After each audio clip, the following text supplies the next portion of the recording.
thème de cet après-midi, le rien et le dépassement, je voudrais commencer par imaginer un petit peu avec vous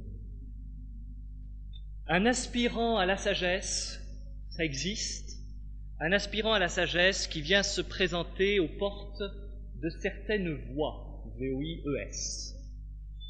Et bien souvent, pas toujours heureusement, mais bien souvent, le préposé à la porte lui dit « Vous voulez vraiment vous rapprocher de la sagesse ?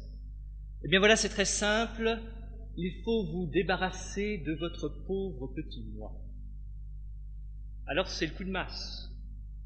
Et l'homme se révolte, parce qu'il dit « Mais quand j'étais à l'école, on me disait qu'il fallait travailler, qu'il fallait passer dans la classe supérieure, qu'il fallait même faire mieux que mes camarades, parce que c'était pas assez bien de faire aussi bien que mes camarades.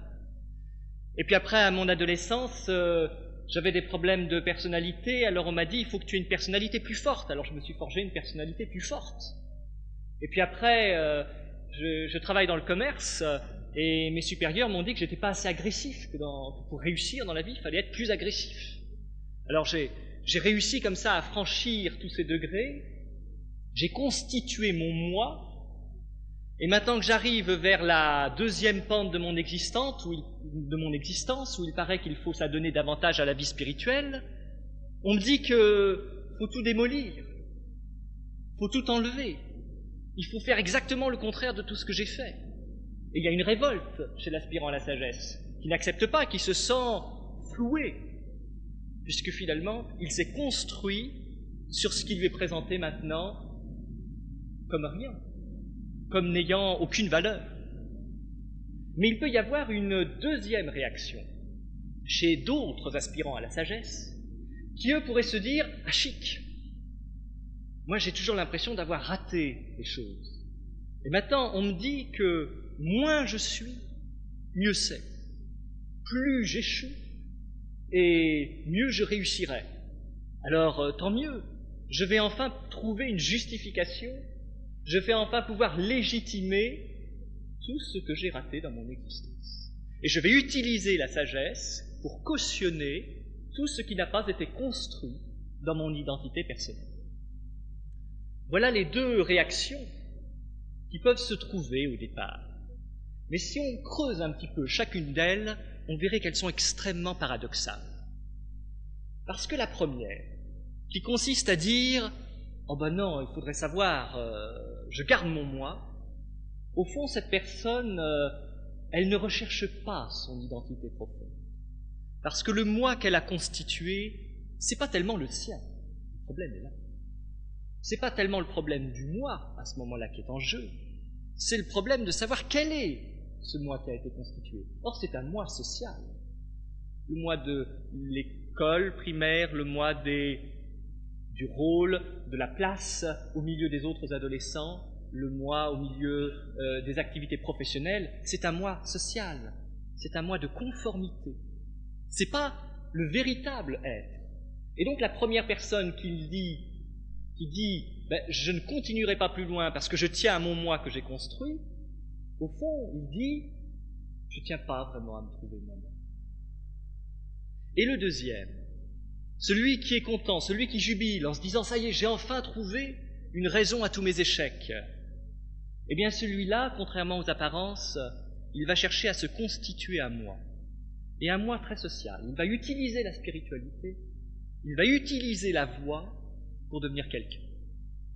Et il va se fonder sur ce rien qu'on lui propose pour apparaître enfin quelqu'un aux yeux des autres. Et je crois qu'à chaque fois, il y a une sorte de renversement comme ça. Mais ce qui explique ces réactions douloureuses et ces réactions paradoxales, contradictoires, c'est parce que bien souvent le préposé à la porte fait mal son travail et n'explique pas assez ce qu'il veut dire quand il dit « il faut se débarrasser de son pauvre petit moi ». En fait, il ne faut pas s'en débarrasser. Il faut, au sens exact du terme, le dépasser, mais sans le perdre.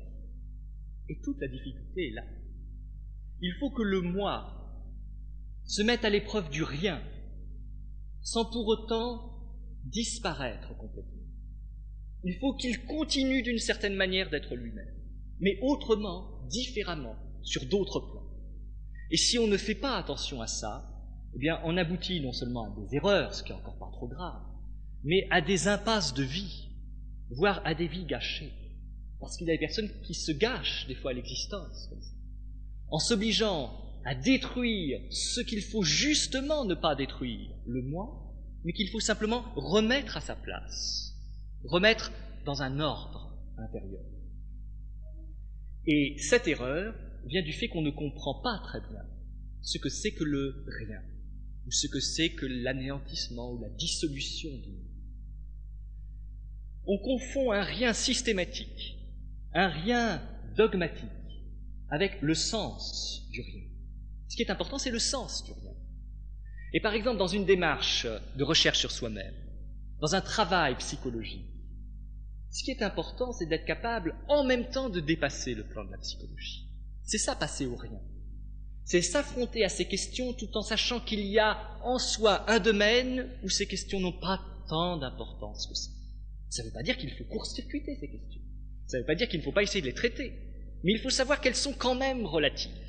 Et qu'elles sont relativisées en un lieu central en nous-mêmes où il y a d'autres enjeux plus profonds, plus universels qui se trouvent. Alors je crois que c'est ça le sens du rien. Et pour acquérir ce sens du rien, je crois qu'il faut s'entraîner.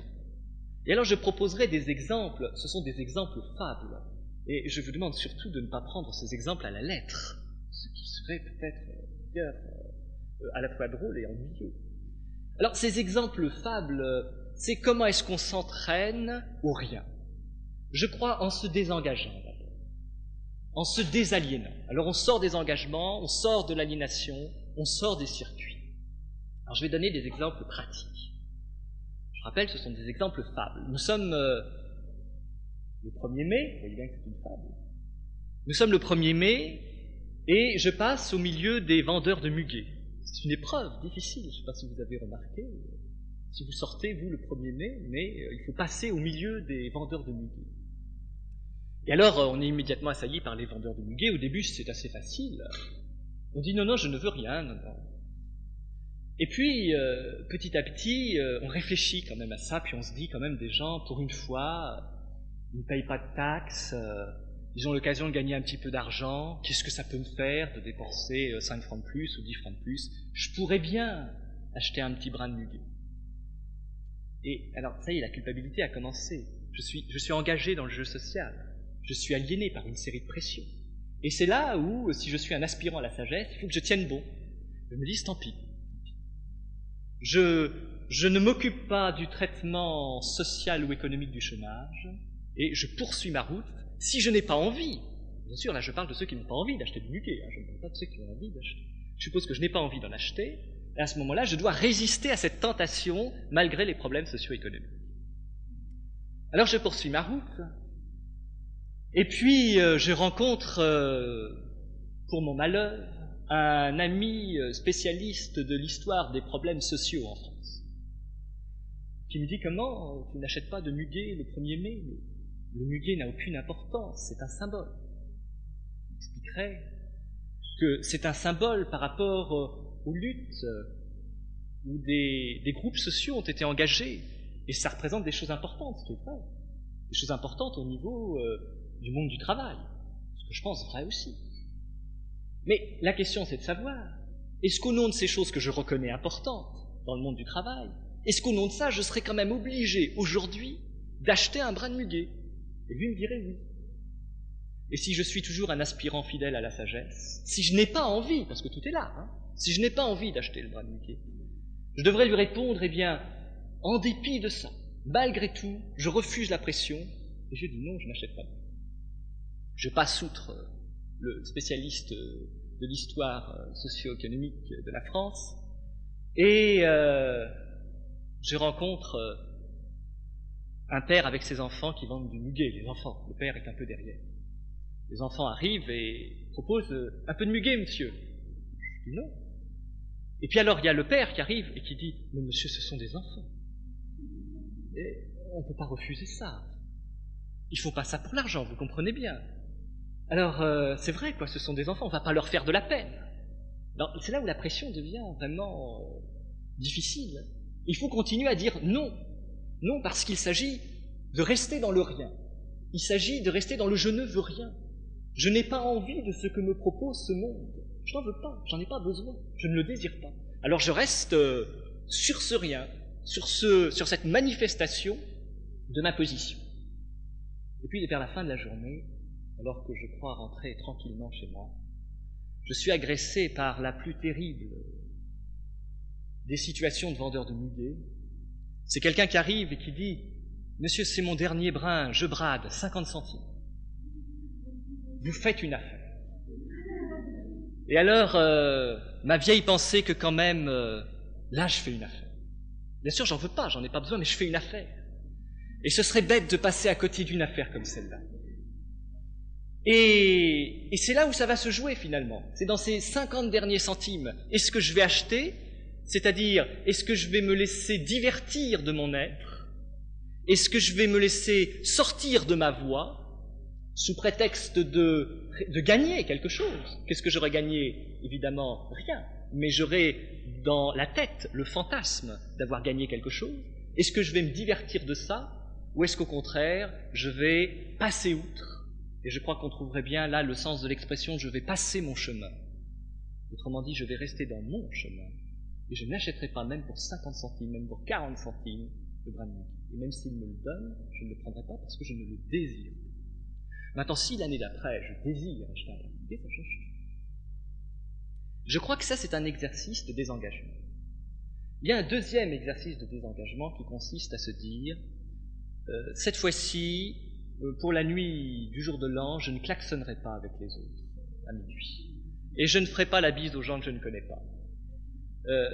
Alors que peut-être que depuis des années, j'avais fait ça. Et que peut-être même, je me souviens, le vendeur automobile, il m'avait dit « Vous devriez acheter maintenant votre voiture, parce que comme ça, dans 15 jours, c'est le jour de l'an, vous pourrez klaxonner avec les autres. Vous pourrez être vraiment quelqu'un de social, après tout votre temps de marginalité qui a assez duré comme ça. Il est temps de klaxonner le 1er mai avec les autres. » Et alors, je dirais « Non, je ne veux pas. » Et alors, je me dirais « Il n'y a pas de problème, puisque je ne veux pas klaxonner, je ne le ferai pas. » Et je tombe sur un autre ami qui, lui, est ethnologue, qui m'explique que le klaxon, en soi, ça n'a aucune importance, c'est un symbole. Que le jour de l'an, c'est les vieilles religions païennes, qu'il faut bien se mettre en harmonie avec la nature, avec le cycle des saisons. Et qu'en ce sens, faire du bruit la nuit où on change d'année, c'est un acte historique important. C'est se souvenir des anciennes civilisations païennes avant l'invasion d'autres grandes religions, et qu'au nom de ce souvenir, et au nom du respect de ses racines et du respect de la terre où on habite, il faudrait quand même klaxonner le jour de l'an. Et là, il va falloir résister. Il va falloir résister d'autant plus qu'évidemment l'ethnologue de la fable, c'est mon intellect, c'est mon mental, qui essaie toujours de trouver une justification à tout, et qui, à cause de cette série des justifications, va essayer de me détourner de ce que je ressens. Or, pour passer au rien, pour se délivrer de tout ce qui n'est pas nécessaire à ma vie dans le monde extérieur, il faut que je me tienne rigoureusement à ce que je ressens, quelles que soient les choses que dit mon intellect ou l'intellect des autres, s'en tenir rigoureusement. Et puis, ce travail de désengagement, cet exercice de désengagement, ça pourrait aller beaucoup plus loin aussi. Bien sûr, ce sont des exercices, si vous voulez, imaginaires. J'irai plus loin et je me dirais, puisque c'est comme ça, à la prochaine collecte de sang, je ne donnerai plus mon sang. Pourquoi ? Parce que je commence à en avoir assez qu'on me dise, si vous ne donnez pas votre sang, il y a des gens qui ne pourront pas être transfusés, et donc ils risquent de mourir. Ce qui me gêne, c'est pas tellement de donner mon sang, c'est qu'on finisse par me rendre responsable, moi, de la mort des autres, surtout quand les gens s'entretuent, par exemple. Des gens s'entretuent, et on voudrait que ce soit moi qui sois responsable. Exactement comme dans des pays lointains, il y a des gens qui vivent des choses douloureuses, et on voudrait que ce soit moi qui sois coupable de ça. Et c'est ça que je refuse dans ce désengagement. Ça ne veut pas dire qu'un jour, peut-être demain, je donnerai de nouveau mon sang.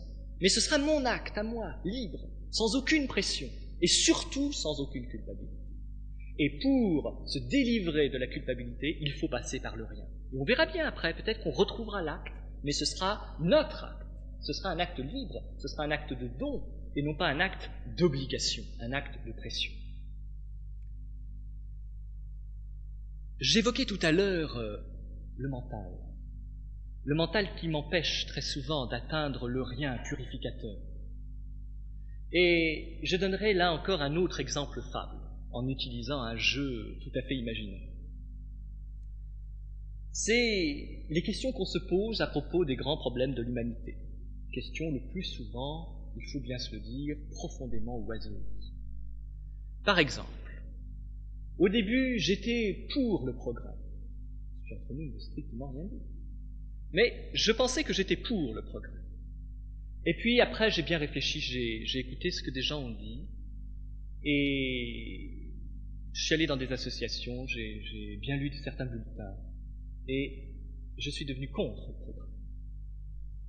Ça a duré un certain nombre d'années, et puis au bout d'un moment, alors ce fameux moment de la socialisation, c'est quand on en a assez donc des sentiers marginaux, on se retrouve, et puis là je me dis qu'après tout non. Je suis de nouveau pour le progrès. Évidemment tout ça au fil du temps.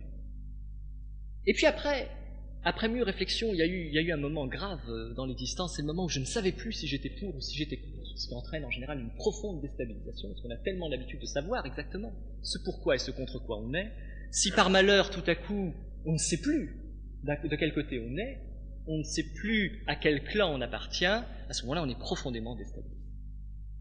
Alors j'ai tâché intellectuellement de résoudre le problème, et je me suis dit, avec beaucoup d'arguments décisifs, que c'était un faux problème. Alors là, j'avais l'impression d'être avancé prodigieusement, en disant que c'était un faux problème. Ça a duré quelque temps comme ça. D'ailleurs, chaque fois que j'ai rencontré des gens, je leur expliquais que le progrès était un faux problème, alors qu'ils ne m'avaient rien demandé.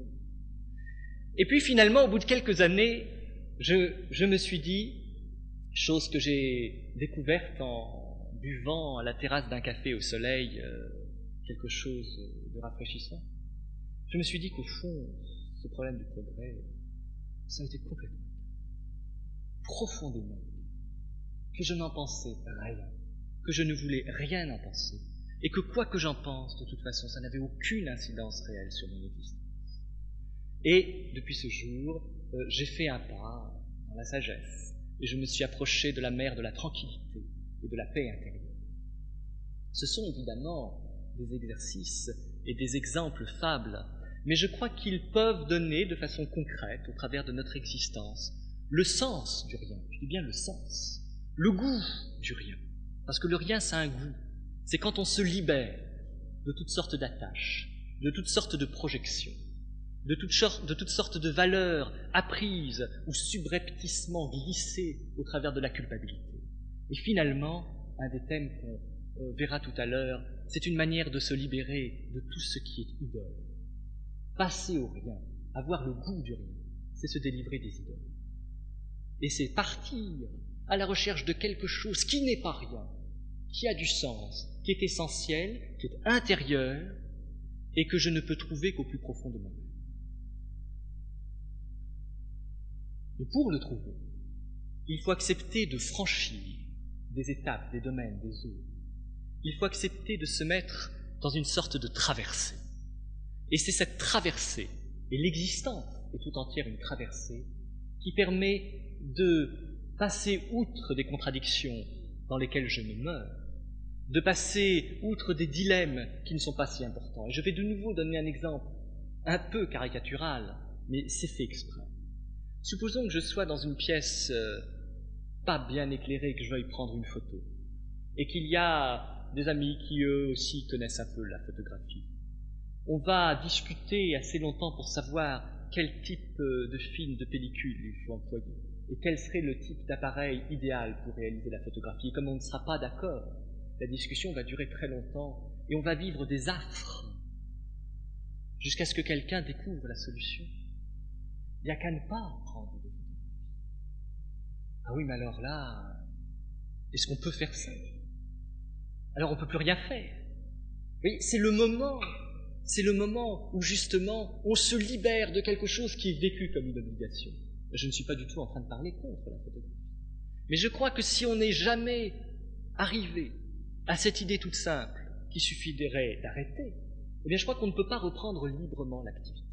Et que je crois que seul celui qui se dit qu'après tout il n'y a qu'à ne pas le faire, celui-là seul pourra un jour retrouver le goût de le faire, parce que quand il le fera uniquement par goût, par désir libre, je dirais par générosité de l'être.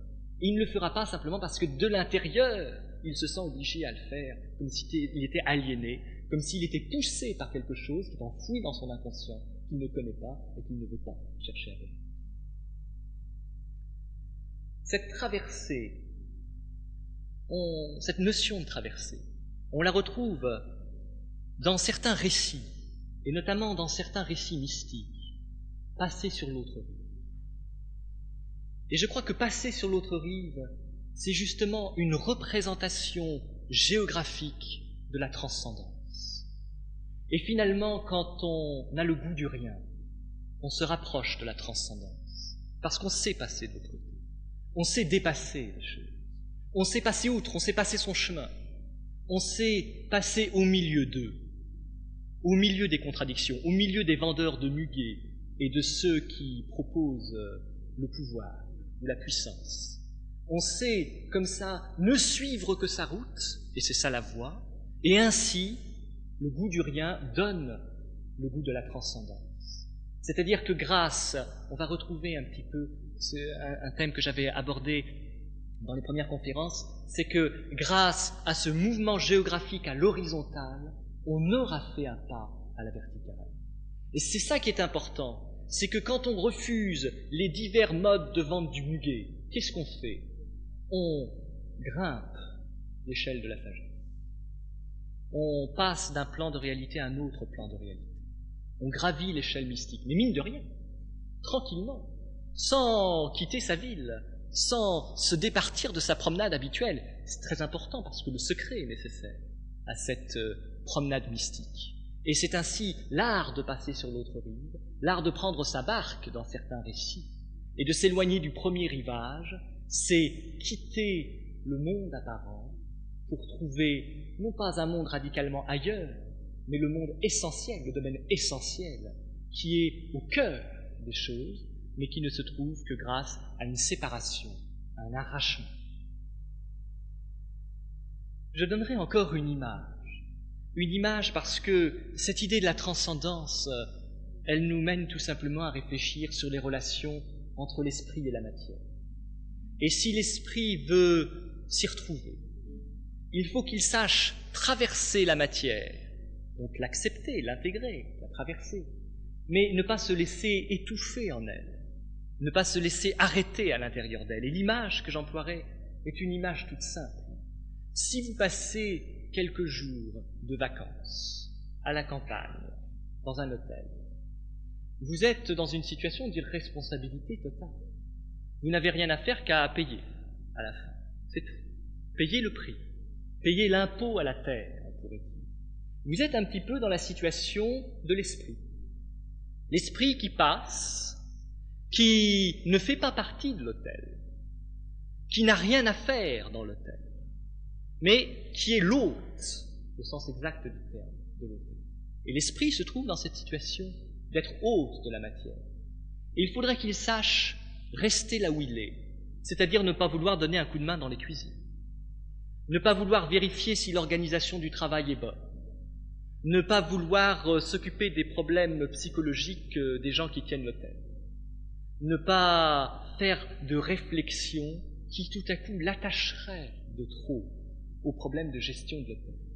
Il faut qu'il sache passer, simplement passer, et qu'il ne s'engage en rien par rapport à la marche de l'hôtel, sauf de payer le tribut à la terre sous forme de l'impôt, sous forme de l'argent.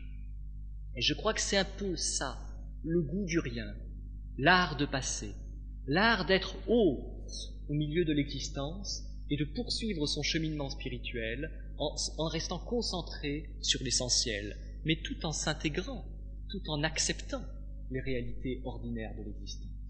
C'est cette relation d'hospitalité qui est nécessaire. et non pas une relation contraignante d'engagement. Je crois que pour bien comprendre cette notion du rien, cette double notion du rien et du dépassement, je crois qu'il faut arriver à l'idée du double dépassement. Et je donnerai deux images du double dépassement, parce que s'il y a un double dépassement, il y a un dépassement à l'infini.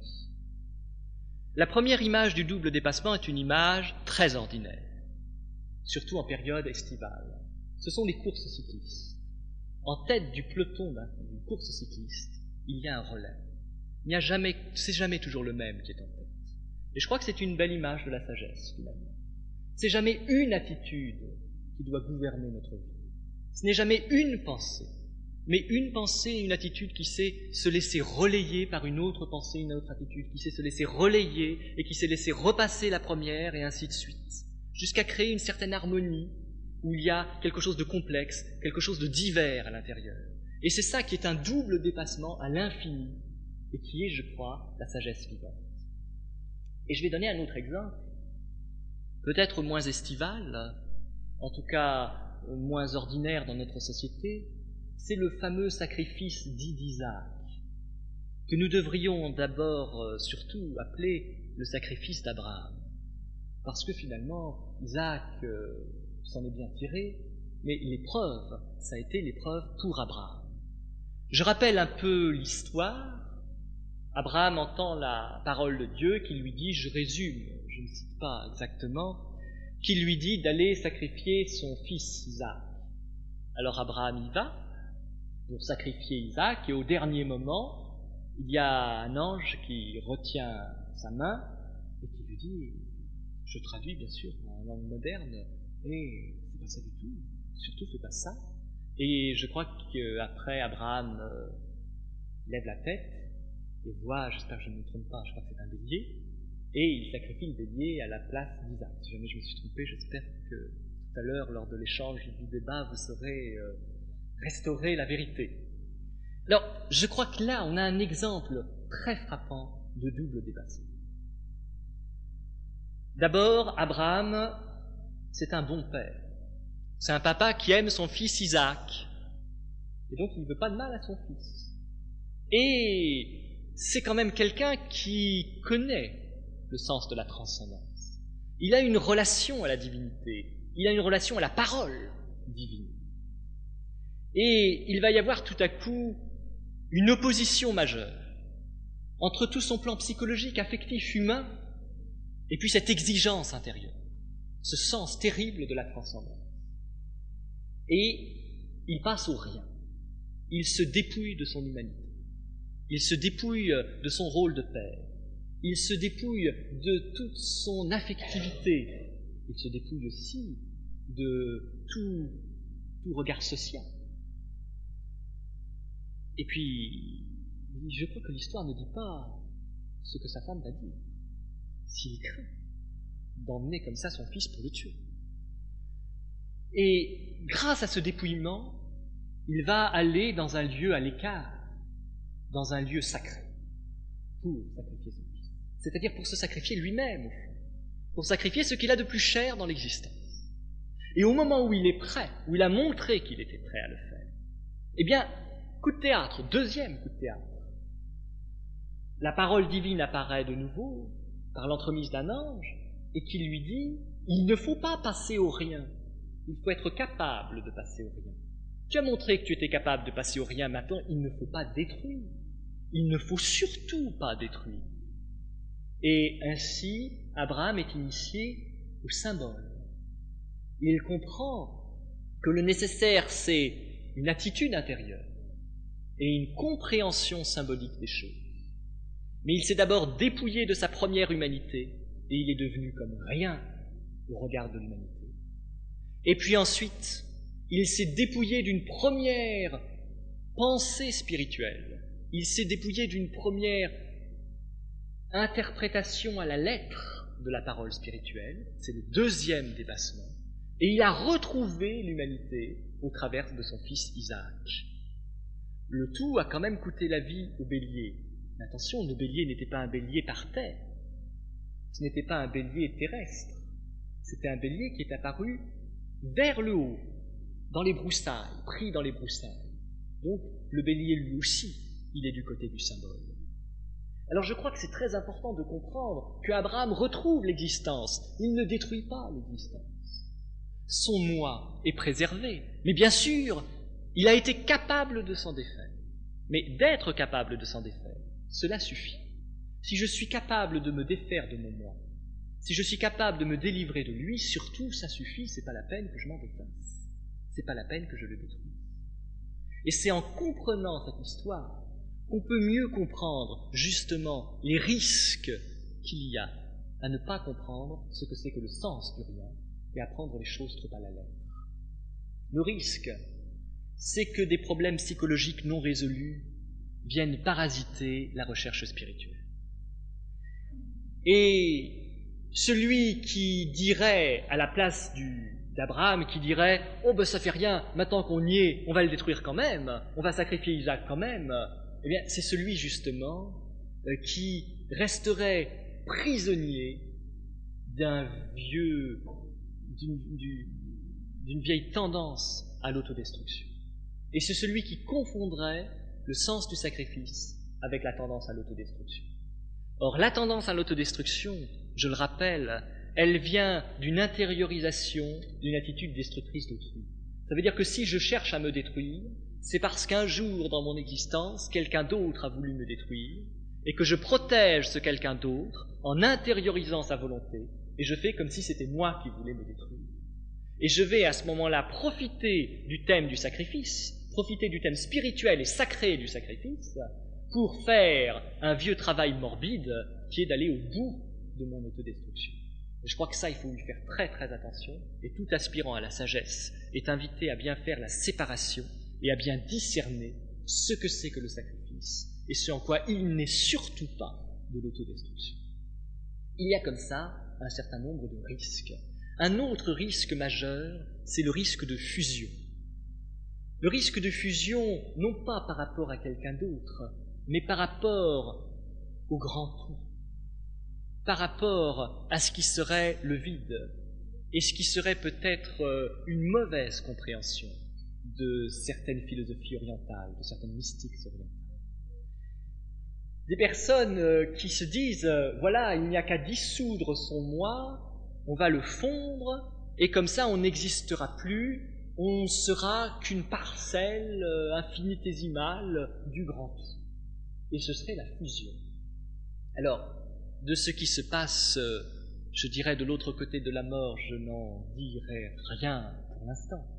Mais de ce qui se passe dans notre vie, ce qui est certain, c'est qu'on ne peut pas vivre et n'être rien. On ne peut pas s'imaginer n'être que quelque chose qui vient de fusionner dans le tout et exister quand même. C'est invivable.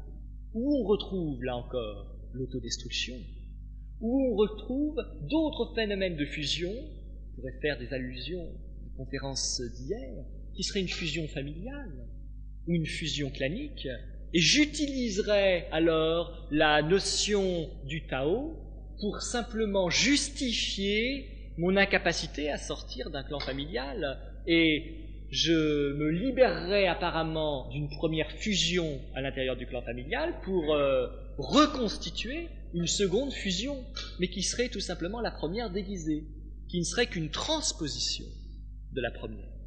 Et ça, c'est le risque du sens du rien mal compris. Il y a un autre risque qui touche l'acte, car il ne s'agit pas de dépasser tous les actes. Je disais tout à l'heure, il s'agit de dépasser les actes que je ne fais pas librement, de me délivrer de ce qui n'est pas libre. Mais il y a des actes qui sont justes. Il y a l'acte juste. Et l'acte juste, il ne faut surtout pas que je me dise, au nom du rien, au nom de ma recherche spirituelle, je le détruis, je le casse, je le démolis. Parce que si je fais ça, eh bien je détruirai en même temps l'esprit qui était dans l'acte. Autrement dit, je détruirai ma propre recherche spirituelle. Et je crois que c'est ça qui est si difficile. C'est garder le goût du rien, mais savoir qu'il y a des actes, des actions qu'on pose, qui sont nécessaires, qui sont bonnes, à condition d'avoir en soi un lieu dans lequel on est détaché par rapport à eux. Ce détachement intérieur suffit à ne pas poser la destruction de l'acte. Il s'agit donc de poursuivre les actes qui me semblent justes, tout en me réservant un lieu intérieur où je suis détaché d'eux. En ce qui concerne ce double dépassement, ce relais, je crois qu'il y a des thèmes où c'est particulièrement visible. Le premier, c'est le rapport entre le silence et la parole. Car très souvent, dans certaines voix, il est dit, c'est toujours ceux qui comprennent mal qui disent ça, il est dit, la voix, c'est se taire, c'est savoir se taire. C'est le silence, ce qui est vrai, mais pas dans n'importe quelle condition. Il s'agit de ne pas confondre silence et silence, parce qu'il y a un silence informel, un silence chaotique, un silence du commencement, où le verbe n'est pas encore apparu, où les êtres et les choses n'ont pas encore été nommés. Ce silence-là, il faut le traverser, il ne faut pas rester dedans, sinon pour nous il deviendrait un silence archaïque. Il faut donc passer outre ce silence informel, le dépasser et accepter la parole. Et dans la Genèse, il y a justement cette scène où l'humanité est conviée à nommer les animaux. Toi, tu seras une girafe, toi un éléphant, toi un lion. C'est important, c'est important. Le fait de nommer les animaux, ça va permettre de structurer la création. Pas la création elle-même, mais la conscience de la création. L'humanité, au départ, elle est immergée dans la création. Elle n'en a pas suffisamment conscience. Elle ne discerne pas ce qui est différent d'autrui, ce qui est divers. Et grâce aux mots, grâce à la parole, grâce aux phrases, elle va discerner cette diversité qui est dans la création. Et elle va saisir les structures de cette création. Et ce n'est que quand elle aura suffisamment nommé les animaux, les plantes et les choses, ce n'est qu'à ce prix-là qu'elle pourra redécouvrir le sens du silence. Ce sera le silence du retour. Ce sera le silence parce que la parole a été dite. Et voilà le vrai silence. Et voilà le vrai silence auquel la voix invite. C'est le silence de la parole qui a été dite. Si la parole n'a pas été dite, le silence n'a pas de valeur. Ou alors c'est le silence qui prépare la venue de la parole. Mais ce silence est toujours en relation avec la parole. Ce n'est pas un silence négatif. Et il serait très dangereux de penser que pour parvenir à la sagesse, il faut pratiquer de longues, très longues méditations silencieuses. Car le silence, le vrai silence méditatif, c'est celui qui nous vient tout seul. Et il nous vient d'autant mieux que nous avons dit ce que nous avons à dire. C'est quand nous avons exprimé, c'est quand nous avons fait sortir notre parole que nous découvrons le véritable silence méditatif, le silence de l'origine et du retour à l'origine, qui ne soit pas un silence de régression, un silence archaïque. Il y a aussi, à propos de la parole et du silence, dans le texte évangélique, un motif qui revient souvent, c'est « et moi je vous dis ». C'est-à-dire, c'est le passage à une autre parole. C'est l'annulation apparente, mais qui n'est pas une annulation de la première parole. Mais c'est une invitation à ce que la première parole se transforme, se complète et se hisse jusqu'à une parole nouvelle. Et en ce sens, c'est une parole qui recrée le monde. Et là, on retrouve le double dépassement, parce que la première parole, la loi, elle était déjà un dépassement par rapport à la loi de la jungle, par rapport à certains instincts primitifs. Et puis il y a une nouvelle parole, une nouvelle loi, qui n'abolit pas, mais qui accomplit la loi, mais qui apparemment entre en contradiction avec la première loi. C'est le deuxième dépassement. Et c'est au moment aussi où une certaine liberté humaine est retrouvée, alors qu'au plan de la première loi, il y avait un joug, pour ainsi dire, de la volonté divine.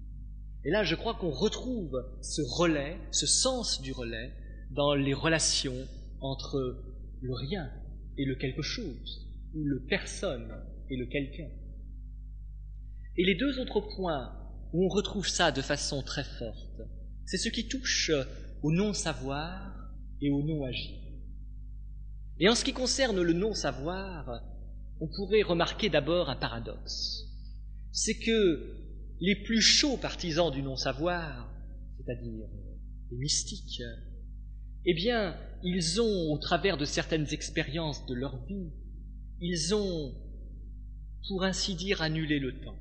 Ils ont vécu comme si l'éternité rentrant dans le temps, on avait l'impression qu'il n'était plus dans le temps, ou qu'il n'y avait plus de temps, que déjà il n'y avait plus de temps, comme si c'était une sorte d'anticipation de la fin des temps. Et puis, et c'est là qu'il y a un paradoxe, on remarque aussi, de nos jours, mais on remarque même entre eux, qu'ils s'intéressent et que nous pouvons nous intéresser à l'histoire de la mystique. C'est ça qui est très paradoxal. Comment ce qui abolissait l'histoire, comment ce qui dépassait le temps, peut se faire à son tour dépasser par une nouvelle histoire, qui est l'histoire de la mystique. Et pourtant, toutes les grandes voix parlent, enfin beaucoup de grandes voix, grandes religions, parlent de l'histoire de la révélation. Alors, c'est un paradoxe, parce que la révélation, on pourrait penser que si c'est vraiment la révélation, c'est l'abolition de l'histoire. Or, on remarque là qu'il ne s'agit pas d'une destruction de l'histoire, qu'il ne s'agit pas d'une destruction du temps, mais d'une élévation de l'histoire. Et c'est finalement l'histoire de la révélation et l'histoire de la mystique, la hiéro-histoire, qui devient une histoire sainte, puisque une expression bien utilisée dont on oublie le sens. Ça veut dire l'histoire sainte, ça veut dire qu'il y a du sens sacré dans l'histoire. Et c'est pour ça que l'abolition du temps dans l'expérience mystique ne détruit pas le temps, mais elle transcende le temps et elle le fait passer, je dirais, à un autre temps qui est le temps de l'éternité, mais qui est du temps quand même.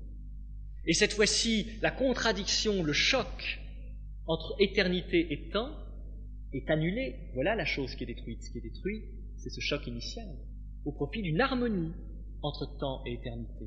Les contraires sont toujours là. Aucun des deux partenaires, aucun des deux contraires n'a été détruit, mais ils sont passés, encore une fois, à un autre plan de réalité, ou on pourrait dire à un autre plan de conscience. Et en ce sens, on pourrait se dire, mais alors, quelle est la valeur du temps? Eh bien, la valeur du temps, ce serait justement le déroulement de ce qui est caché dans la révélation. On voit ça en ce qui concerne les trois grandes religions du livre, judaïsme, christianisme et islam, qui, tous les trois à leur manière, ont de fortes tendances dogmatiques à dire la révélation est close. Mais en même temps, on se rend compte que dans les trois courants, il y a justement tout le courant ésotérique qui dit oui, elle est close, mais elle n'est pas vraiment close. Parce qu'on peut dérouler maintenant de l'intérieur le sens spirituel qui était caché dans la révélation. Donc, on croyait que ça s'arrêtait, ça continue de plus belle. Et je crois que ce qui est dépassé là, c'est finalement l'opposition, le conflit entre l'histoire et l'éternité, ou encore, du point de vue du savoir, le conflit entre les connaissances humaines et la découverte mystique.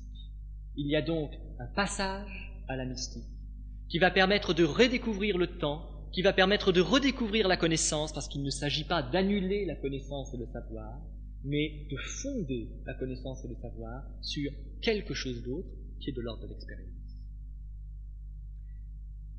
Et enfin, donc, le dernier de ces trois domaines où on pourrait voir ce principe du double dépassement, ce travail du rien, ce travail, on pourrait dire, excusez un peu l'expression, ce travail positif du négatif, puisque c'est un peu ça le relais qui se passe, c'est en ce qui concerne le non-agir.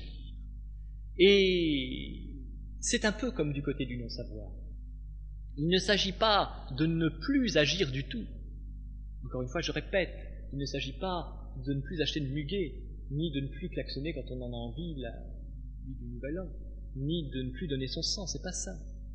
Il s'agit de ne plus faire ce qui nous empêche de faire l'essentiel.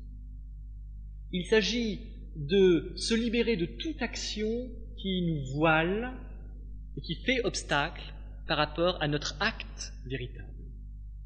C'est ça, le véritable non-agir. Et par rapport à ça, je voudrais raconter un rêve et vous proposer un commentaire du rêve. Ça se passe du lieu où partent des jeunes gens qui vont terminer leurs études parce qu'ils ne les ont pas tout à fait terminées. L'un va comme général en Turquie, l'autre comme maréchal en Irak. Au premier jeudi, c'est le rêveur là qui parle. Au revoir, Georges. Ce lieu ici est avant les séparations, avant que ces jeunes hommes ne rentrent pleinement dans leur rôle, alors qu'ils sont encore à distance de leur rôle. Je raconte ce rêve à d'autres personnes. Je dis qu'on veut être général, maréchal, pour se protéger de la mort, mais ça ne protège pas de la mort. Bien, je crois que c'est ça l'agir. C'est vouloir être général en Turquie et être maréchal en Irak. C'est vouloir agir dans la diversité du monde, vouloir agir, pour reprendre une expression biblique, au milieu des nations, et vouloir agir toujours plus pour faire monter l'ego. Voilà le moi dans son aspect négatif, c'est-à-dire le grade et non pas l'être. Général, maréchal, c'est la surenchère. Quand on est maréchal, on trouvera encore des décorations à se rajouter. Puis on se rendra docteur honoris causa d'un autre endroit pour être encore plus que maréchal. Et ainsi de suite. Je crois qu'ainsi, il y a le titre et le grade qui sont solidaires d'une action au monde et qui sont contraires de l'action dans le cœur et de l'être. Ils vont terminer leurs études. Et d'après le rêve, ils quittent le lieu d'avant les séparations. Ils quittent le centre. Ils quittent le noyau unitaire et cosmique de l'être. Ils vont rentrer dans le monde des contradictions. Ils vont rentrer dans le monde des séparations, c'est-à-dire qu'ils vont se séparer d'eux-mêmes. Ils vont rentrer dans la dualité. Ils vont perdre leur unité fondamentale. Ils vont rentrer dans la situation de la rivalité. Et au revoir, Georges. Qu'est-ce que ça peut vouloir dire dans la mesure où, renseignement pris, le prénom de Georges n'avait aucune connotation directe pour le rêveur?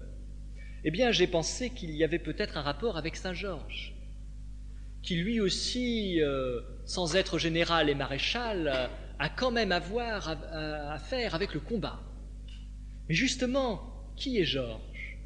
Celui qui n'est pas Saint Georges. C'est-à-dire celui qui, au lieu de s'affronter au dragon de l'intérieur, va s'affronter aux contradictions humaines de l'extérieur. Celui qui n'arrive pas à orienter son combat.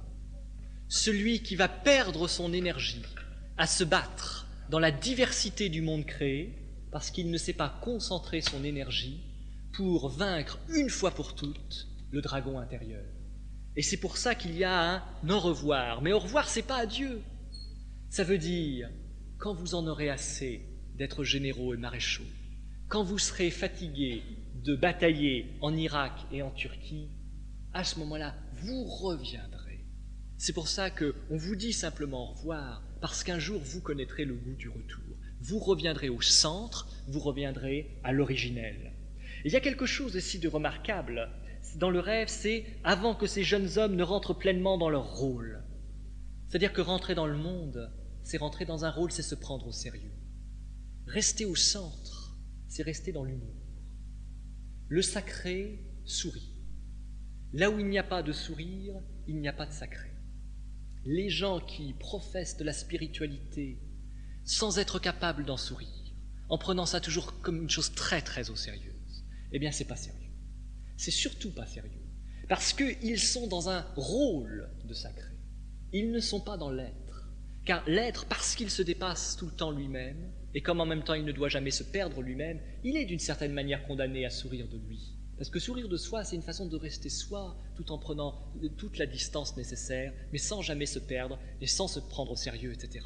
C'est ça, pouvoir sourire de soi.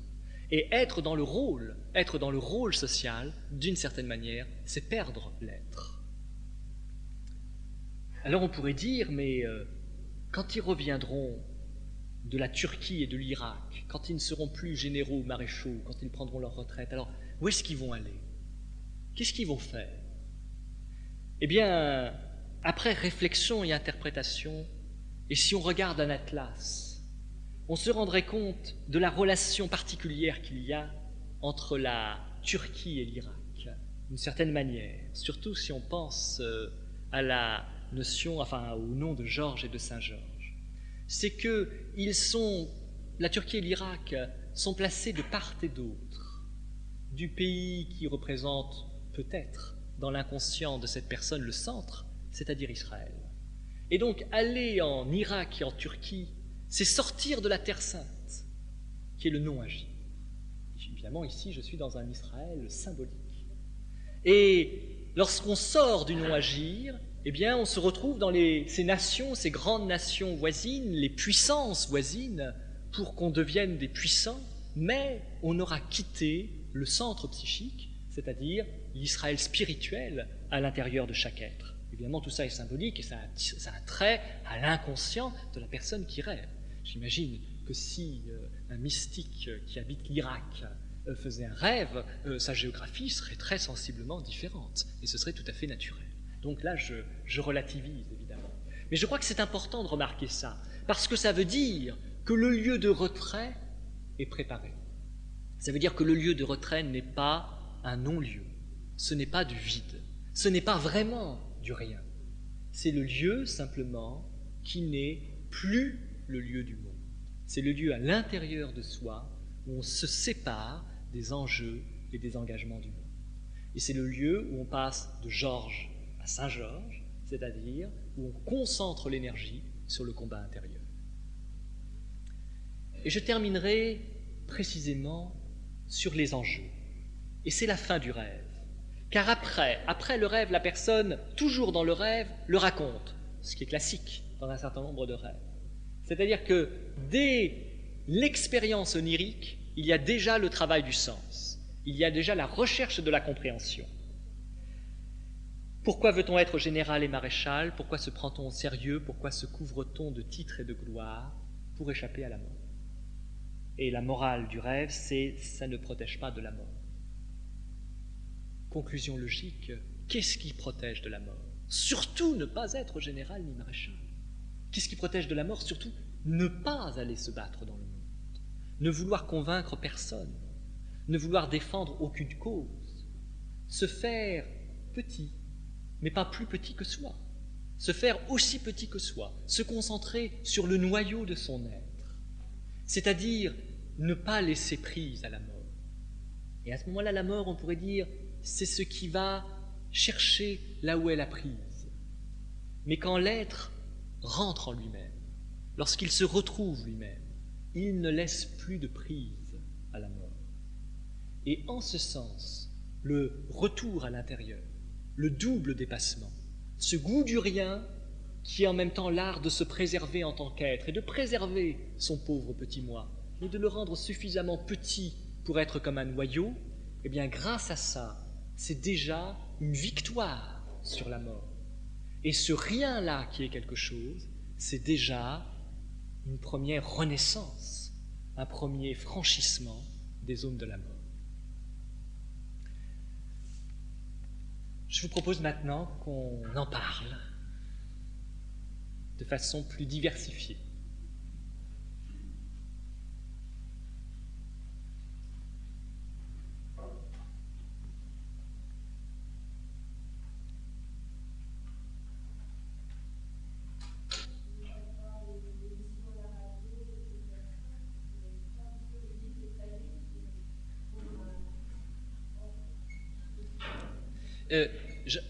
J'en ai fait. Oui, non, mais, si, je trouve que votre question, elle est intéressante, parce que justement, je crois qu'à ce moment-là, la question qui peut se poser, c'est est-ce qu'il faut en faire ou est-ce qu'il ne faut pas en faire, hein? Je trouve ça, voilà une question pratique. Or, je crois que la réponse, c'est il faut être capable des deux. Il faut pouvoir en faire en étant suffisamment détaché pour être prêt à arrêter à tout moment. Je crois que ce serait ça la réponse. Et d'ailleurs, si jamais on n'était pas prêt à arrêter, les événements se chargeraient de nous faire comprendre que ça suffit comme ça. Donc je crois que là, l'acte doit se couler dans le temps et doit se couler dans un relais. C'est ce fameux relais. Savoir faire et ne pas faire. Si on fait, et qu'on est incapable de s'arrêter de faire, à ce moment-là, je crois que l'acte est faux, il n'a aucun sens. Si on ne fait rien, on n'est pas non plus encore détaché, je crois. Parce qu'on tient à son rien. C'est-à-dire parce qu'on utilise le non-faire comme finalement un mode d'appropriation. Alors je crois que la réponse est une réponse fluctuante, c'est la réponse du relais, où on fait de temps en temps on arrête. Alors simplement, de temps en temps, ça peut signifier des durées très variables. C'est-à-dire que, et ça c'est en relation avec le rythme de chaque personne. Pour une personne, une manifestation publique, ça va peut-être être pour elle juste une journée. Elle dira tout à coup, elle sortira quelque chose d'essentiel, et puis pendant 20 ans après, elle se taira. Pour une autre personne, ce sera au contraire une action beaucoup plus continue dans le temps, mais viendra toujours un moment où le silence reprendra ses droits. Et ce qui est important, c'est que l'alternance entre le silence et la parole corresponde précisément au rythme interne de quelqu'un. Et donc, la personne qui fait ou qui ne fait pas doit toujours veiller à l'intérieur d'elle-même pour savoir s'il n'est pas temps de faire le contraire de ce qu'elle faisait. Ce qui demande une certaine vigilance, mais ce qui est en échange est très amusant. Parce que ça évite l'ennui.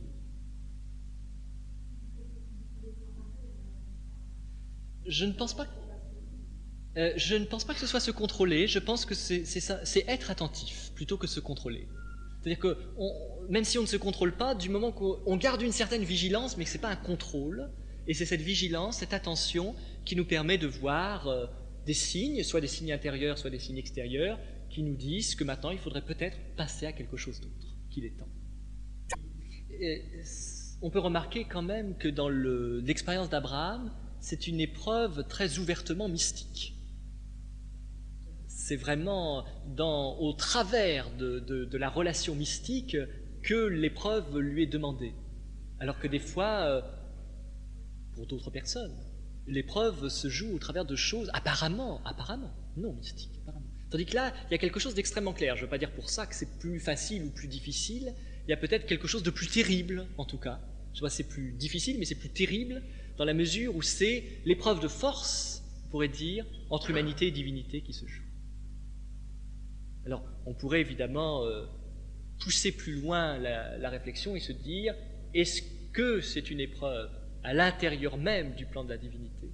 Et est-ce que l'humanité, là, est demandée à l'aide, à la rescousse, pour secourir quelque chose d'extrêmement mystérieux à l'intérieur de la divinité? On pourrait se poser la question comme ça.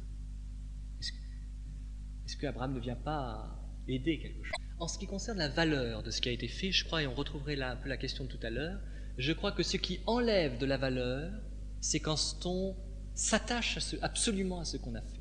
Et je crois que c'est là où on enlève la valeur de ce qu'on a fait.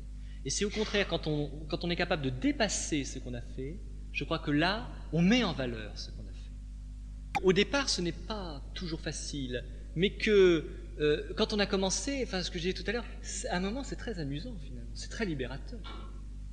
L'épreuve, le caractère éprouvant est plutôt au début, mais après c'est dynamique.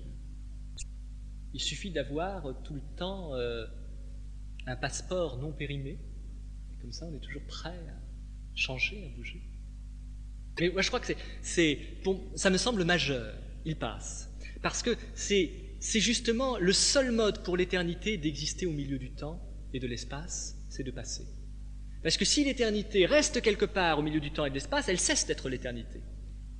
Elle est prisonnière du temps. Alors elle va surenchérir par rapport au mouvement, puisque vous bougez, eh bien je vais bouger au milieu de votre mouvement. Et ainsi se restaure l'éternel, l'immuable. Je crois que c'est toute l'idée d'errance. L'éternité, elle est errante au milieu du temps et c'est sa seule manière de se préserver en tant qu'éternité. La quête de l'absolu ne peut être qu'une errance au milieu des réalités existentielles. Ça ne veut pas dire un mépris des réalités existentielles. C'est pas du tout ça. Mais une errance au milieu d'eux. Et c'est ça l'expression « passer au milieu d'eux ». Fondamentalement, c'est une errance, oui, de l'esprit, mais ça peut très bien se matérialiser par certaines errances géographiques, socio-professionnelles, affectives, au besoin. Ça dépend. Tout dépend de la vie de chacun. Tout dépend de la vie de chaque être. On parle de cette errance-là, c'est plus effectivement davantage l'errance dans l'esprit. et ne pas rester attaché à des valeurs qui, dès l'instant qu'elles se sclérosent, deviennent des idoles. C'est-à-dire que quelque chose de juste peut devenir faux de par l'attachement et de par l'importance qu'on lui accorde.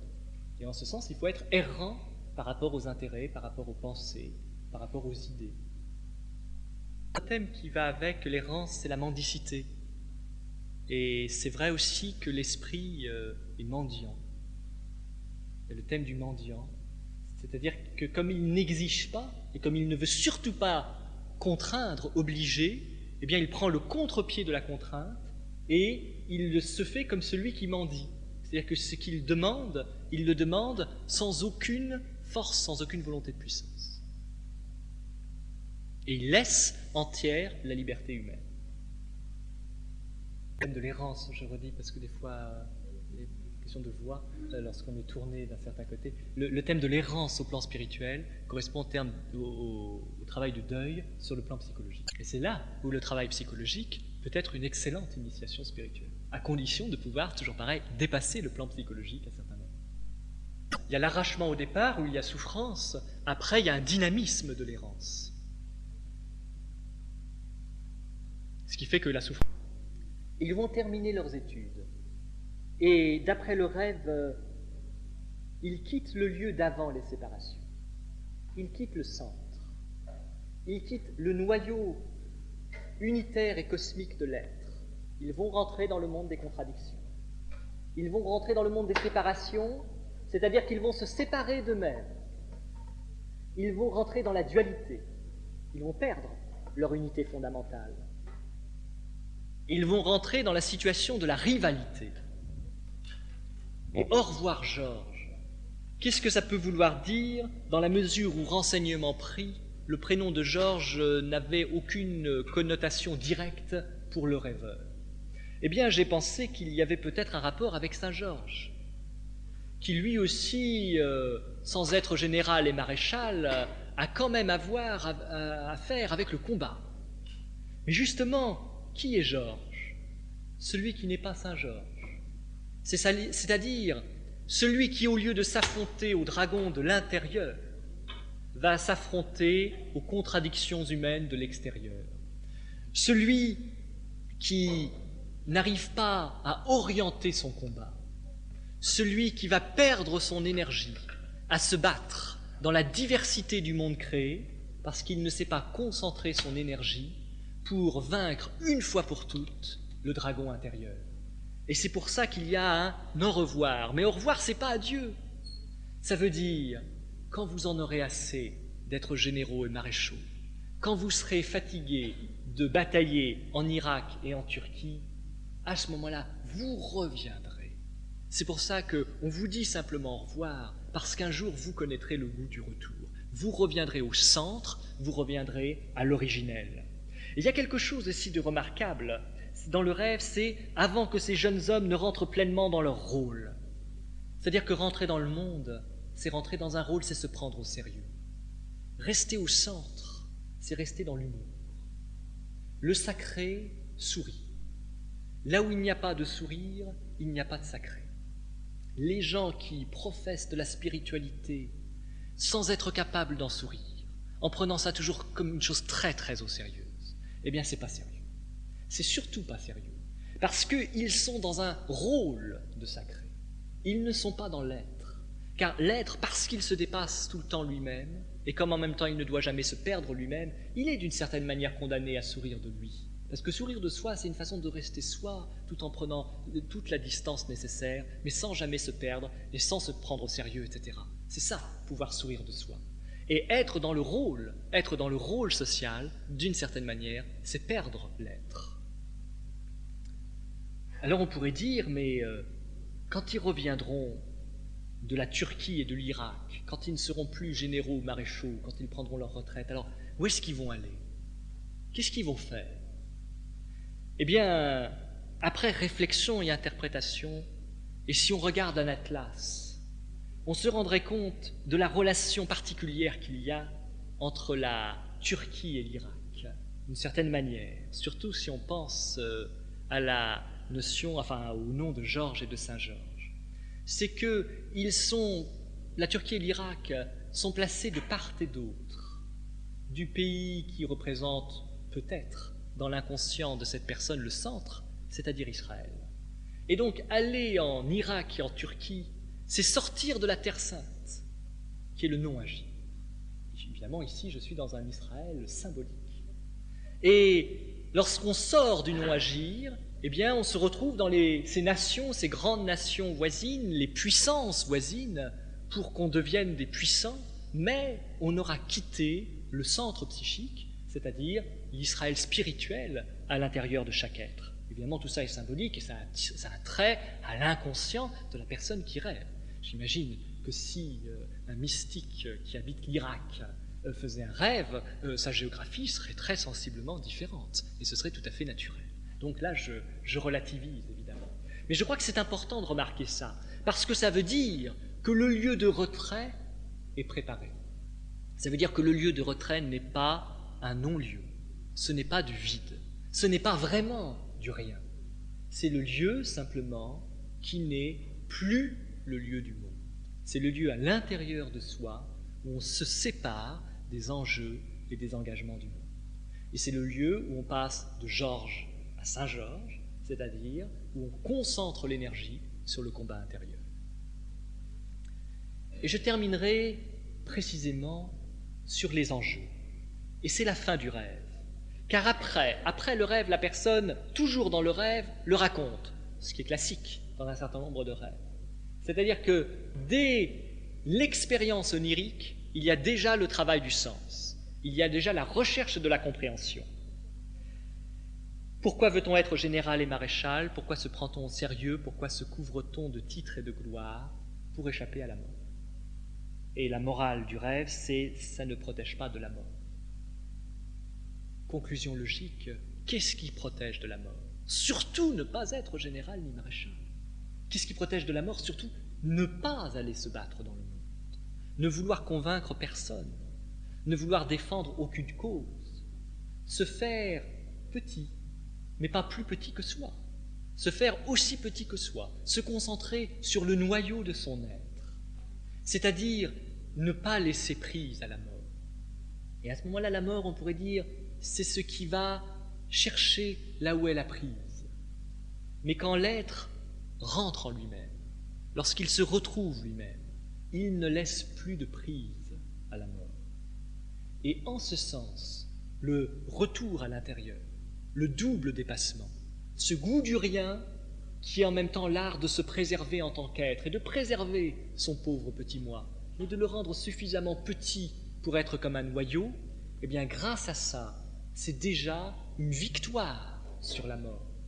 Et ce rien-là qui est quelque chose, c'est déjà une première renaissance, un premier franchissement des zones de la mort.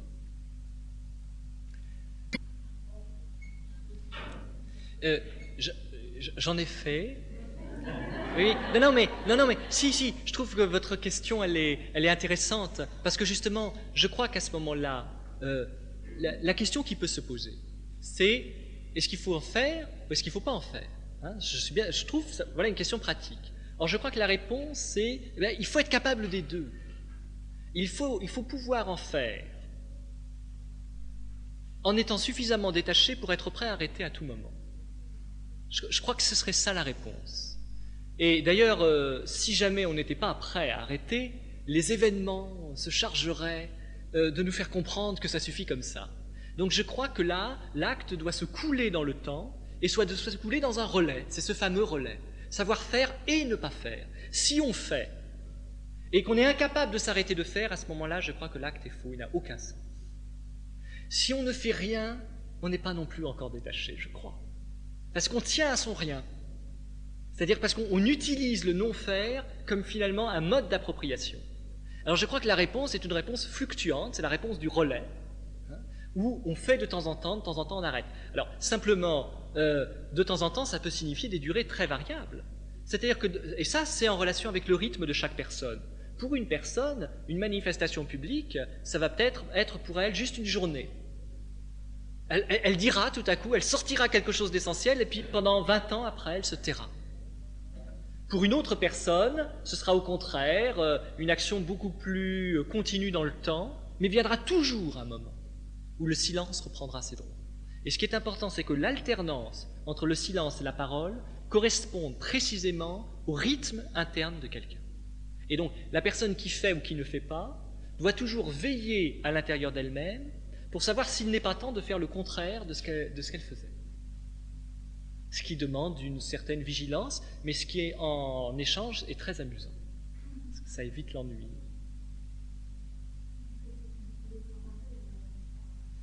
Je ne pense pas que ce soit se contrôler, je pense que c'est être attentif plutôt que se contrôler. C'est-à-dire que même si on ne se contrôle pas, du moment qu'on garde une certaine vigilance, mais que ce n'est pas un contrôle, et c'est cette vigilance, cette attention qui nous permet de voir des signes, soit des signes intérieurs, soit des signes extérieurs, qui nous disent que maintenant il faudrait peut-être passer à quelque chose d'autre, qu'il est temps.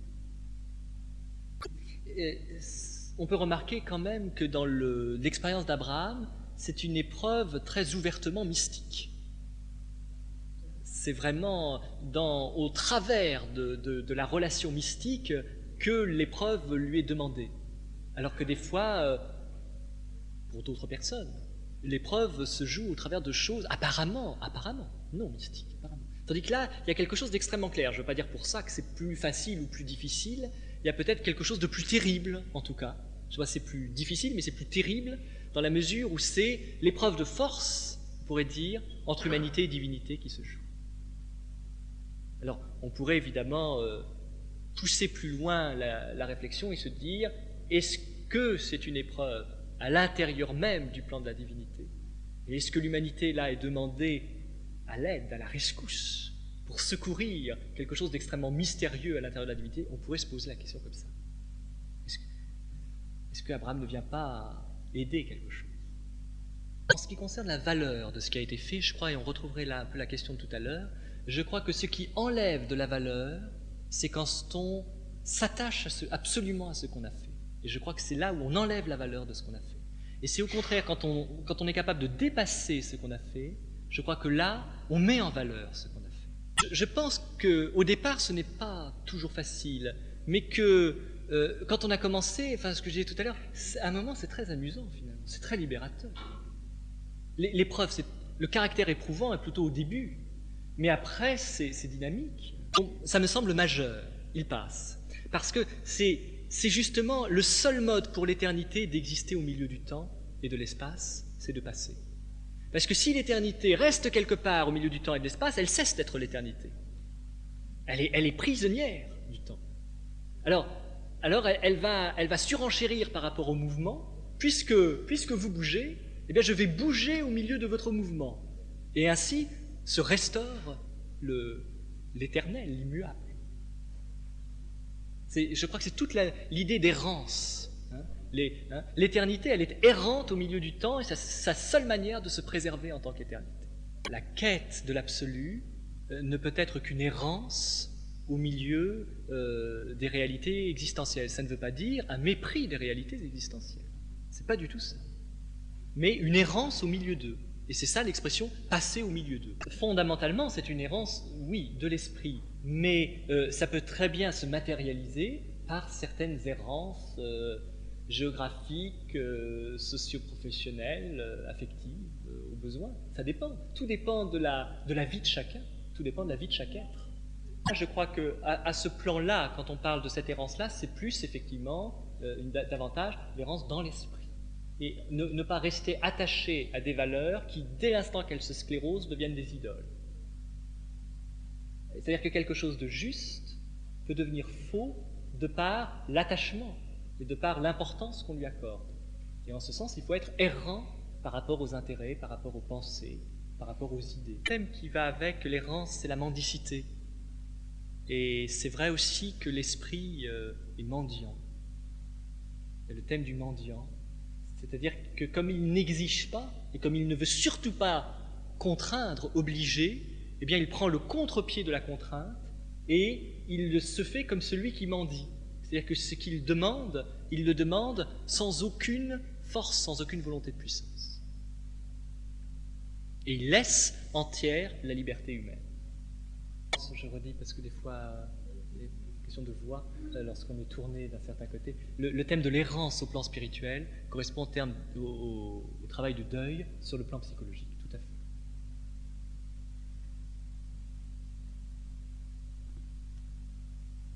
Et c'est là où le travail psychologique peut être une excellente initiation spirituelle, à condition de pouvoir, toujours pareil, dépasser le plan psychologique à certains moments.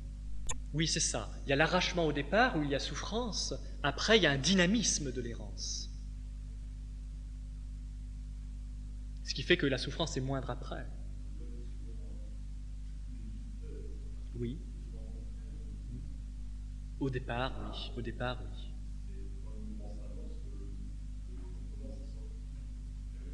Oui. Oui.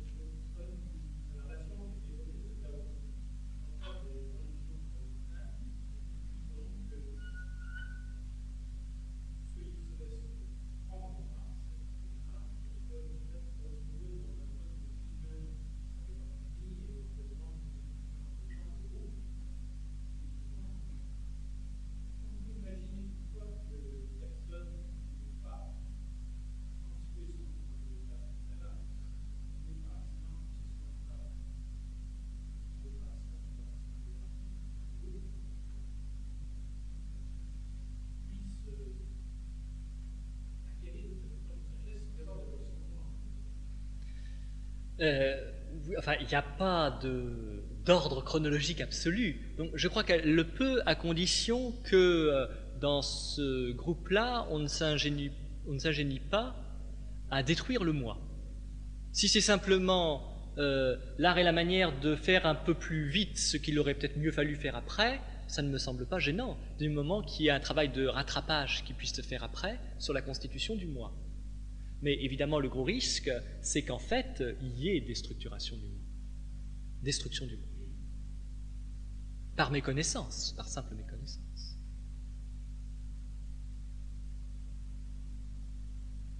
Je pense, par exemple, sans aller trop du côté de l'Orient, je pense à la fameuse règle de l'obéissance, qui est une très grande richesse spirituelle, et qui continue d'être bien souvent une catastrophe psychologique. Parce que la règle de l'obéissance, le sens, l'obéissance, c'est d'abord l'obéissance à l'esprit. C'est ça profondément. Et en ce sens, le guide spirituel ou le maître spirituel, en tant que représentant ou porteur d'esprit par rapport aux disciples, peut demander aux disciples la règle de l'obéissance, à la seule condition que lui la pratique aussi. C'est-à-dire qu'il obéisse à l'esprit. Et à ce moment-là, la règle est riche et elle est libératrice. Le problème, c'est que dans la pratique, bien souvent, c'est pas du tout ça qui se passe. Oui, d'accord, mais enfin, si, quand on reçoit en travail analytique certaines personnes qui ont vécu ça, on peut tout à fait le vérifier en les écoutant. Elles peuvent tout à fait le vérifier lorsqu'elles racontent des choses tout à fait aberrantes, au nom du principe d'obéissance, des choses qui ressemblent tout simplement à de la torture mentale. Pour vérifier un principe d'obéissance qui est un principe institutionnel, qui est devenu simplement un principe institutionnel, c'est-à-dire pour satisfaire la volonté de puissance de gens qui utilisent la spiritualité à des fins personnelles. Alors, ce détournement est quand même très important, et dans l'histoire des religions, c'est extrêmement important. Parce que c'est vrai que l'obéissance est une vertu mystique, au plan mystique, c'est-à-dire obéissance à l'esprit, être capable de suivre l'injonction qu'on ressent de l'esprit, en ce sens, c'est sans doute le nœud même de la liberté, c'est certainement le fondement de la liberté, ça j'en suis persuadé, mais si jamais c'est réutilisé, au nom d'une obéissance institutionnelle, c'est-à-dire que celui qui n'obéit pas à l'esprit demande à quelqu'un d'autre de lui obéir, à ce moment-là, on entre dans des perversions, dans des choses très très graves sur le plan psychologique. Alors il n'y a pas eu que ça, il y a eu dans les institutions religieuses de véritables guides spirituels qui ont su utiliser cette règle de l'obéissance sagement, c'est-à-dire pratiquement en ne l'utilisant pas, en tant que règle contraignante.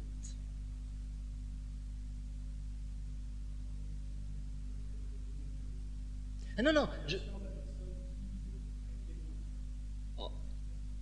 je dirais, je crois simplement que si la règle de l'obéissance avait toujours été bien comprise comme une obéissance à l'esprit, le problème ne serait pas ceux qu'ils sont. Simplement. Il n'y aurait pas tous les problèmes qui existent dans les institutions religieuses. Hein, je dis bien les au pluriel. Les gens seraient plus joyeux, seraient contents, ils jubileraient davantage.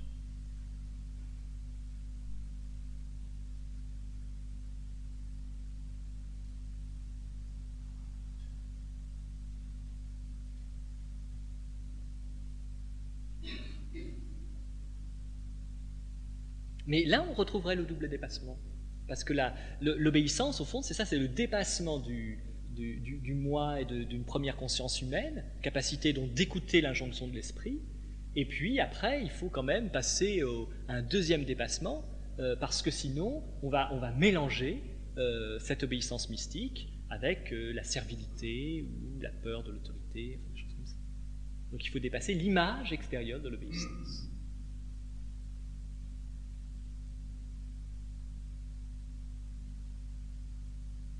En fait, je crois que l'obéissance parfaite, c'est d'être. S'il y a une parole qui dit « je suis vivant », à ce moment-là, la seule manière d'obéir au vivant, c'est d'être vivant. Je pense que c'est ça l'obéissance parfaite.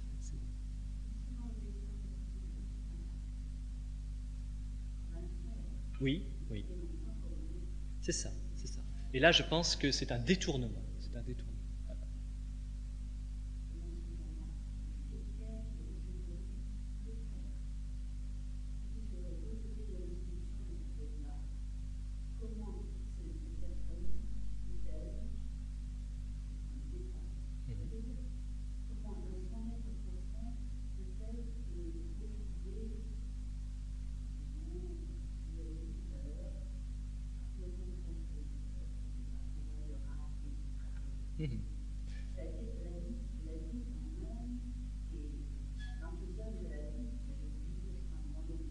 C'est ça.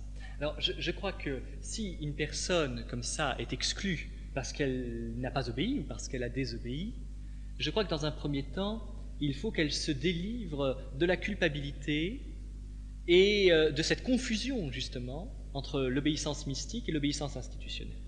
Parce que qu'elle soit exclue de l'institution, évidemment, c'est quelque chose de difficile et de douloureux à vivre, mais ce qui est particulièrement douloureux, c'est qu'on lui laisse entendre qu'elle a désobéi à l'esprit. C'est-à-dire que non seulement elle est exclue de l'institution, mais qu'elle est un peu damnée, quoi. Hein, un petit peu, quoi. Pas trop, mais quand même.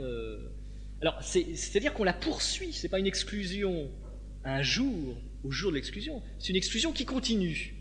Alors ça, évidemment, c'est la première chose à faire, si on peut, c'est difficile, mais il faut le faire, c'est d'arriver à évacuer cette espèce de parasitage, hein, cette pensée qui nous fait croire que, à cause de ce qu'on a fait, on est exclu à tout jamais de la vie spirituelle. La deuxième chose, je crois, à faire, c'est de convertir, on peut parler de conversion, c'est de convertir la difficulté en quelque chose d'autre. Et se dire qu'après tout, c'est peut-être une chance, après tout, pour retrouver le sens mystique de l'obéissance. Et que des fois, rien de tel que certains renvoient pour qu'on trouve notre chemin. Je me demande si, du point de vue, alors, pour rester dans une optique proche de celle-ci, du point de vue de la providence, le renvoi, c'est ça. C'est une invitation à un autre niveau, à trouver son chemin. C'est quand, je crois que l'institution qui exclut, c'est l'institution qui reconnaît qu'elle n'est plus la voie. Parce que le propre de la voie est de ne pas exclure. La voie n'exclut pas. Et je crois que quand une institution exclut, elle avoue qu'elle n'est plus la voie. Et alors, c'est une chance. Chic, j'ai été renvoyé. Je suis tranquille. Je suis libre. Évidemment, ça pose des problèmes socio-professionnels. Est-ce que je vais retrouver un statut, etc. Bien sûr, problèmes qui, eux, peuvent être douloureux. Mais à un niveau intérieur, c'est quand même une chance. Et je crois que bien des échecs, s'ils étaient bien pris, pourraient s'avérer d'extraordinaires commencements de chemin. Échecs apparents, échecs sociaux, de l'extérieur. Et c'est comme si à un niveau très très inconscient, je termine juste un petit peu, alors là si on poussait un peu l'analyse, c'est comme si à un niveau très très inconscient, on retrouverait la question du bouc émissaire, la fameuse question du bouc émissaire. C'est comme si le groupe disait, écoutez, on vous exclut, Et voilà pourquoi. C'est parce que nous, la voie, c'est fichu, on ne la retrouve pas. Alors on vous chasse pour que vous alliez la chercher. Mais soyez gentils. Si jamais vous la retrouvez, pardonnez-nous et montrez-nous où elle est. Je crois que c'est ça le principe du bouc émissaire. C'est celui qui est exclu parce qu'il est le seul peut-être à être capable de retrouver la voie. Et comme il est suffisamment gentil, on peut être tranquille. Il pardonnera, il montrera aux autres la voie qu'il n'avait pas trouvée tout seul.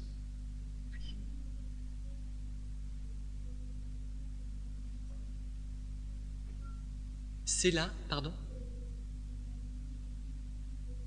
Oui, c'est ça. C'est celui qui prend sur lui le problème des autres et qui convertit le fait d'avoir été sacrifié, finalement, comme l'art de sauver ceux qui voulaient le sacrifier. À condition, alors toute la difficulté est d'accepter ça. Parce qu'effectivement, ça pose quand même de grosses difficultés au plan de l'existence, au plan de la vie de tous les jours.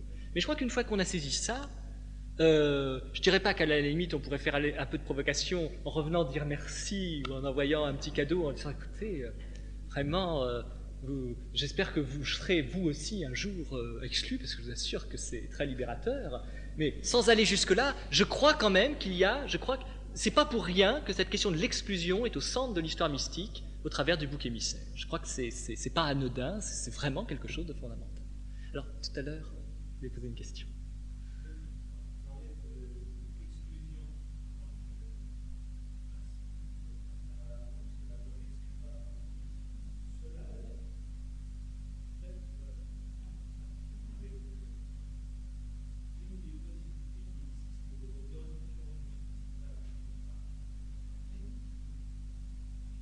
Plusieurs.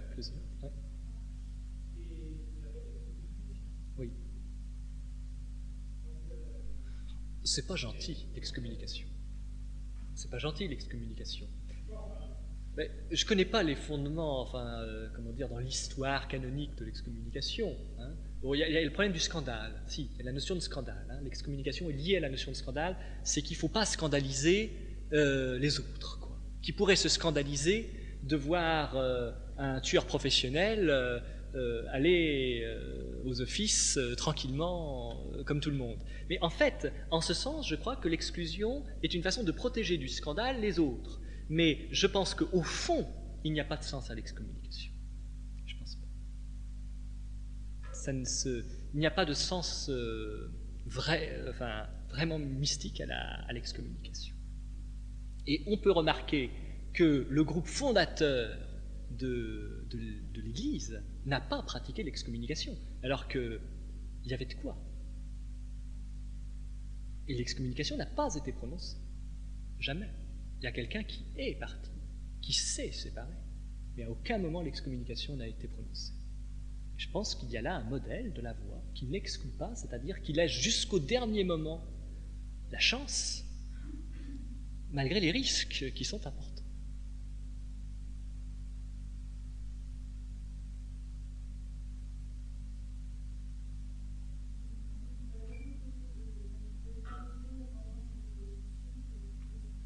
Oui.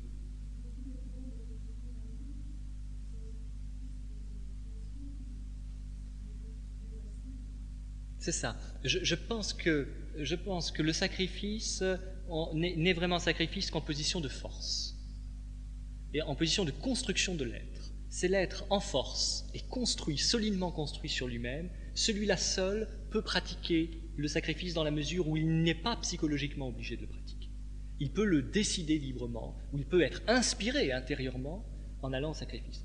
Mais en aucun cas, quelqu'un qui se sentirait non construit intérieurement et qui aurait souvent vécu des choses très difficiles dans les relations aux autres, en aucun cas cette personne ne devrait continuer à accepter les relations difficiles sous couvert de sacrifice. Parce qu'à ce moment-là, ce ne serait pas un sacrifice.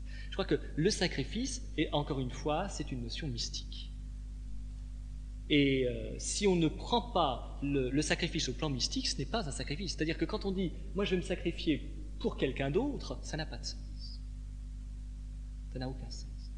On ne se sacrifie pas pour quelqu'un d'autre. Le sacrifice est une relation entre humanité et divinité. Ça rejaillit peut-être pour d'autres, Mais ça rejaillit pour d'autres à condition de traverser d'abord le plan mystique. Abraham ne sacrifie pas Isaac pour faire un exercice psychologique de détachement. Il sacrifie Isaac parce qu'il a entendu une parole divine. Dans le sacrifice d'Isaac, c'est un problème entre Dieu et Abraham. C'est une histoire entre deux. Bon. Et à ce moment-là, il pense à se sacrifier. Isaac pouvant être symboliquement, encore une fois, ce qu'il a de plus cher dans sa vie. Donc c'est une relation dans la transcendance. Là où il n'y a pas transcendance nette, il n'y a pas de sacrifice. Et à ce moment-là, je crois que ce qui reste, c'est bien souvent de l'autodestruction.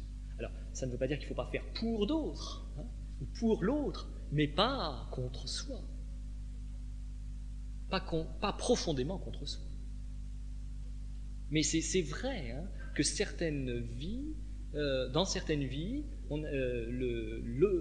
l'autodestruction, le fait de s'écraser devant autrui, est recouvert d'une idéologie de pseudo-sacrifice. Et que c'est cette idéologie du sacrifice qui vient fortifier la résistance, là on parlera en termes psychologiques, et qui vient vraiment alimenter le principe d'autodestruction. Et c'est très difficile de s'en sortir.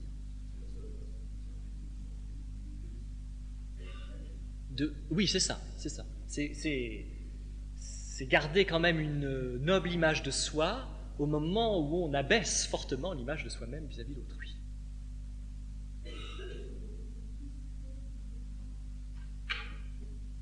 Le sacrifice, je pense qu'il est obligatoirement au plan mystique, qu'il n'a pas de sens autrement, et en ce sens, il est libre.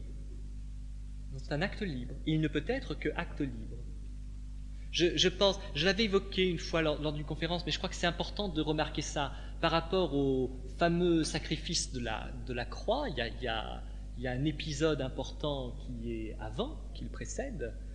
C'est quand la personne qui est recherchée par les soldats et qu'on lui demande où il est, et il répond que c'est lui, eh bien tout le monde tombe par terre. Ça veut dire que physiquement, psychologiquement et militairement, il était en position de force. Et c'est grâce, je crois, à l'affirmation de cette position de force humaine qu'il a pu aller, en tant qu'homme libre, à un sacrifice d'ordre mystique. Et je crois que c'est très important qu'il y ait juste avant cette scène où il y a une affirmation de la force au plan humain.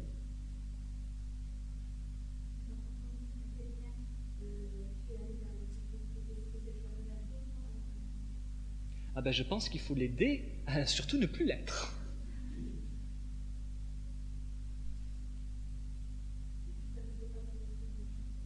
Contre elle ? Je pense que ça ne se retournera pas contre elle, sauf qu'elle devra d'abord franchir une première zone d'angoisse, parce qu'elle se sera fait à cette façon de s'autodétruire, et que toute libération commence par un affrontement à l'angoisse. Mais il faut traverser la zone d'angoisse.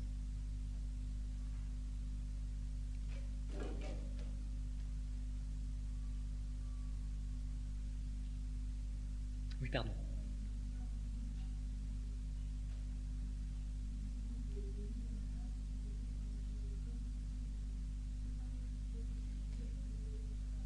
De savoir que par rapport à le thème de dimanche, je disais que le mythe était malade et qu'il fallait qu'il soit restauré. Oui, je pense, là je n'entendais pas à ce moment-là un mythe au sens culturel, c'est-à-dire non pas une histoire mythologique telle qu'on se les raconte, et qui sont d'ailleurs évidemment très riches, mais ce que je voulais dire, c'est le mythe propre à un être ou propre à une lignée, le domaine mythique propre à une lignée. Et on pourrait dire, par exemple, une harmonie à l'intérieur d'un certain lieu. On pourrait dire que le mythe d'un être, ce sera très difficile de définir. Hein. C'est-à-dire que je vais en donner des images, je ne vais pas tellement en donner des exemples. On pourrait dire que le mythe d'un être, c'est une pièce ronde, totale, par exemple. Hein, ce serait l'exemple qu'on pourrait donner. Ou une pièce d'or. On pourrait dire que cette pièce d'or, elle représente la totalité de l'être, et d'une certaine manière, son mythe. Et dans la transmission de l'héritage, la pièce a des éléments manquants, a des parties manquantes.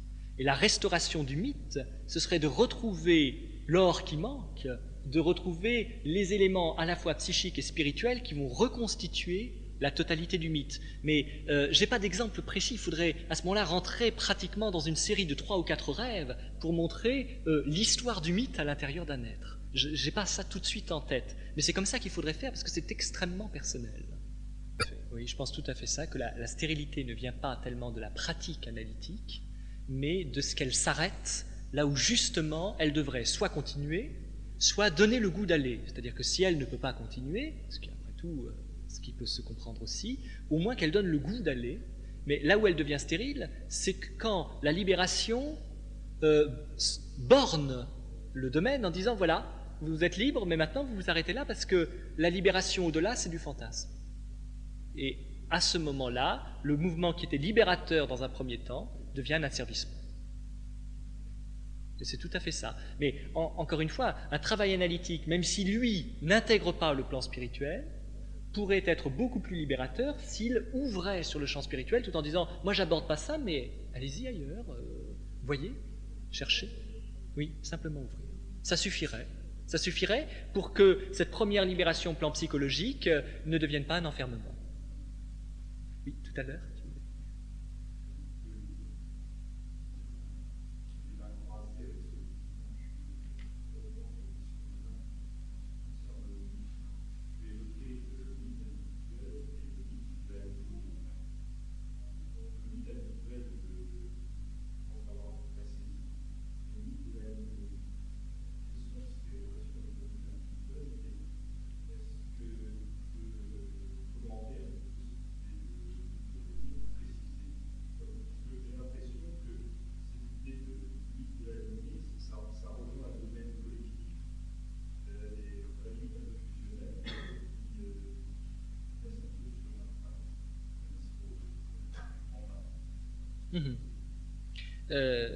Moi, je crois que le mythe individuel, il ne peut s'inscrire qu'en intégrant une lignée.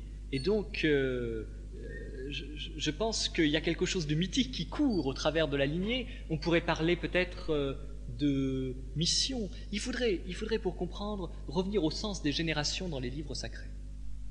Un tel engendra un tel, qui engendra un tel, qui engendra un tel, qui engendra un tel, etc. Il y a comme ça des colonnes de générations dans de nombreux livres sacrés.